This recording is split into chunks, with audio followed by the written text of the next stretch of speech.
Hello and welcome to the Paul Green Comedy PaulCast. It is Wednesday, October 9th, 2024. This is episode 287. Stand-up comedian, actor, and improviser Paul Green coming to you.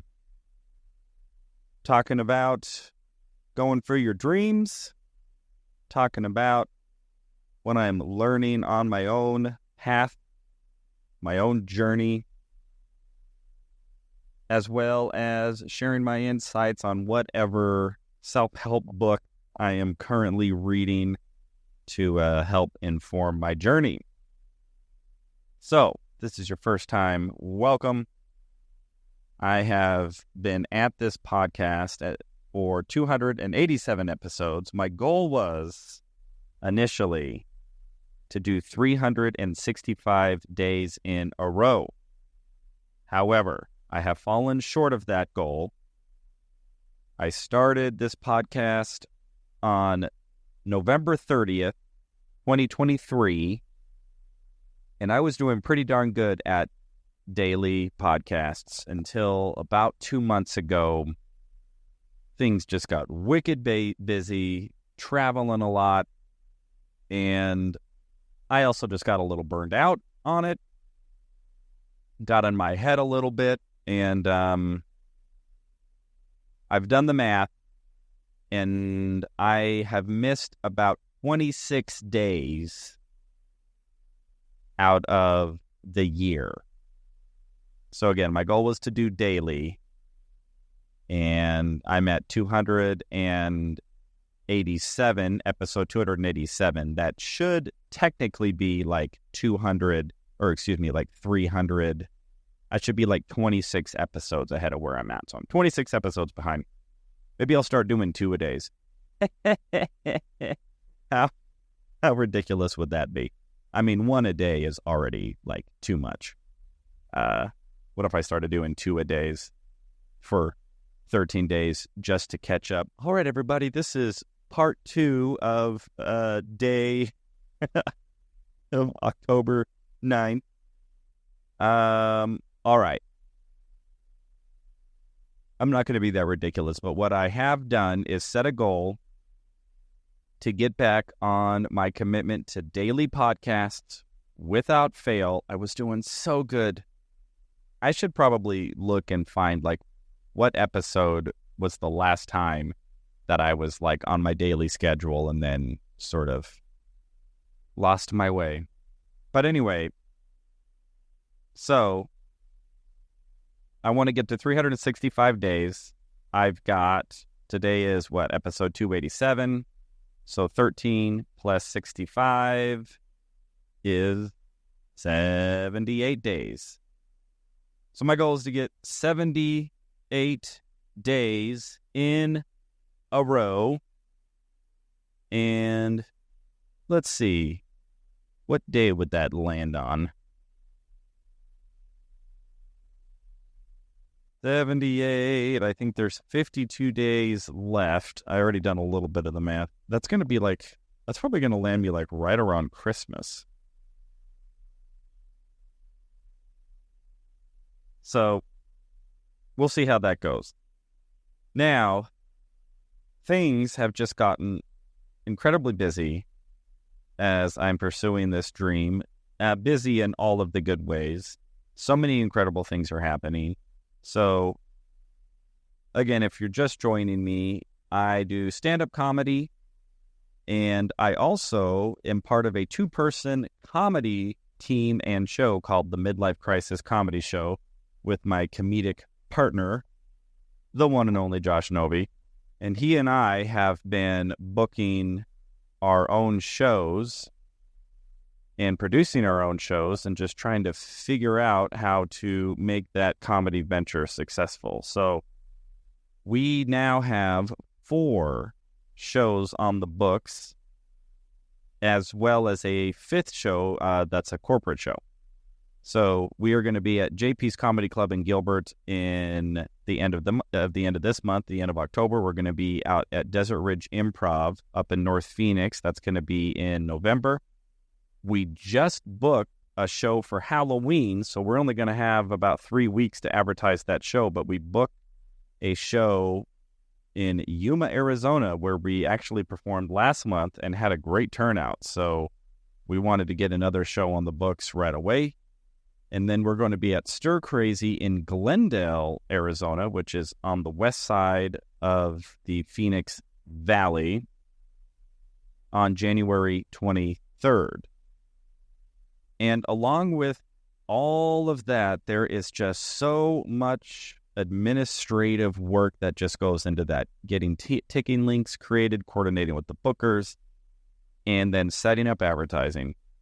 And I have been knee-deep in putting together advertising videos, advertising copy, getting those over to, we have a guy helping us out right now with our social media advertising campaigns. And I am pleased to report that we have finally started selling tickets, and I cannot even begin to tell you how happy that makes me because,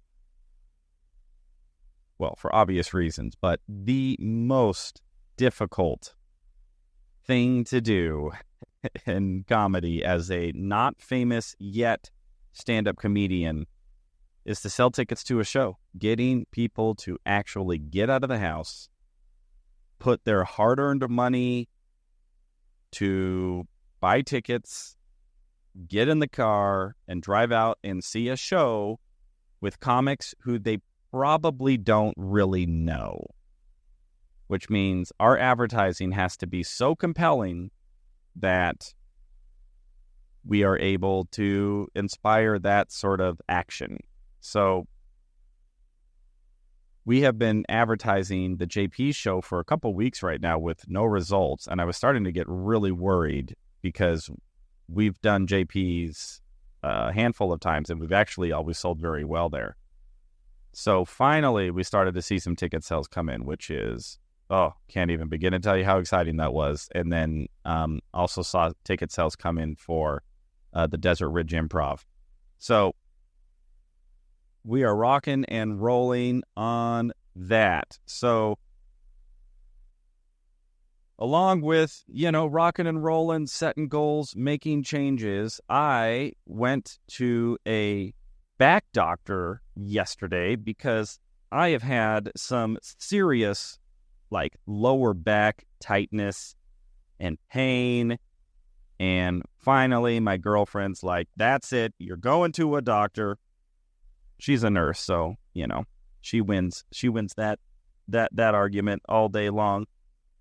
And so anyway, so I go to this back treatment center, and the doctor was very cool, and he just said, let's not do anything drastic. Let's just maybe get you some physical therapy. So I had a physical therapy appointment today, and one thing that I already knew that I really needed to work on was, all right, I've got some bad habits, okay? All right, can you give me a little grace, all right? And that bad habit is I pretty much just have some of the worst work posture habits. I cannot tell you how much time I spend working on my laptop, literally in bed, because I work from home, I work remotely, and when I wake up in the morning, I'm usually exhausted because I'm a night person, I'm a comic, and I am not let me jump out of bed and get my day going type of person. I'm like, I am so exhausted, and all I want to do is go back to sleep, but I got work to do. And so I'll just roll over, grab my laptop, and I'll just start working. Well, I think that is finally catching up for me because it's just so obvious that sort of posture, I mean, that's worse than sitting at a desk. We all know the American workplace is just slow burn death traps for the human soul and the human body. There is nothing ergonomic about sitting at a desk. That's not how human beings were designed. And so I decided to make some changes today after physical therapy. You know, he showed me some stretches, and I just made a commitment. You want to know what? I'm not doing this horrible posture while I'm working on my laptop anymore. And so I went on Amazon and I bought one of those. It's like a extension, like a computer top little platform that will allow me to set my laptop on it and stand up so that I can stand while working. And the reason that I did that is because my lower back is so out of whack because of my bad posture and probably a couple of other reasons. You know, I work out, but I'm not really great at stretching. You know, it's just bad habits. And I'm 43, and, you know, my joints are just starting to wear down. They need a little bit more love. They need a little bit more stretching, and they need a little bit more strengthening. I got to strengthen the muscles around it. And so I can't even stand up, just stand up for more than about 10 or 15 minutes before my back really starts to get sore and fatigued, and I have to like bend over and like stretch my hamstrings and stuff. I did this MC gig a couple of weeks ago where I was MCing a marathon, or a triathlon actually. And even just standing there at the microphone, I started to get so fatigued in my lower back, like I could barely stand up. And here I'm announcing people who are literally running a triathlon. Like, they just swam 400 meters, I think, biked 12 kilometers, and ran another 5 kilometers. And I'm getting tired just standing there. So that's not a good thing. So that's something today was just a bit of a turning point for me, where I just went, okay, I need to break some really bad habits here and take better care of myself, have better posture, and really start training my body to be able to stand up for long periods of time. So I'm going to have that little desk extender. I'm going to have my laptop at my desk where I can work on it while standing up, because I'm going to start to turning this franchise around, everybody. So speaking of turning franchises around, let's talk about my latest book. So I have been reading a book entitled The Magic Mindset, which I am finding very enjoyable. And I'm finding it has a lot of very effective advice and philosophies on the power of our mindset in terms of influencing our lives and helping us achieve our dreams. And as a matter of fact, today's chapter is called The Magic Mindset Can Alter Reality. Ooh. Now that's a pretty big claim, wouldn't you say? And so the book gives some examples of, one of the examples was a guy who got a stroke and ended up in the hospital, paralyzed. And, all the doctors said, hey, yeah, you're pretty much going to be paralyzed. There ain't nothing we can do about it. You got this blood clot and it's damaged your nerves. And even if we get rid of the blood clot, those nerves are just going to be damaged forever. And, of course, this guy just started focusing on what he could focus on and started just focusing on breathing, and then started focusing on just little things at a time. And eventually he walked out of that hospital. Another story that the book talked about, which was interesting, was she talks about this experiment where The researcher took a bunch of like elderly men and put them in like a simulated city or whatever, like back in the 50s when they were young, and like all of the televisions were in black and white, and it was all the older cars, and everything playing on the radio was the music that they were listening to when they were in their 20s, and full of life and ambition. And just talked about how, they measured all their vitals and their emotional feelings and all of that stuff before they went into sort of this simulated time period from their youth. And then, of course, afterwards, they were much more healthy. Their vitals were better. She said that one man was in a wheelchair when he went into the experiment, and he was able to leave and was walking with a cane instead of needing a wheelchair. So, what do you do about that? I think one of the criticisms of mindset is, I think it can have a tendency to feel like you are delusional and ignoring objective reality. And I share those same cynicisms, and I battle that because I tend to be maybe, or at least I try to be pragmatic, and I have a little bit of cynicism in me. I've had some discouraging experiences, and there's been so many things that I've wanted in my life or prayed for or meditated about or wrote down or tried to manifest that didn't really happen.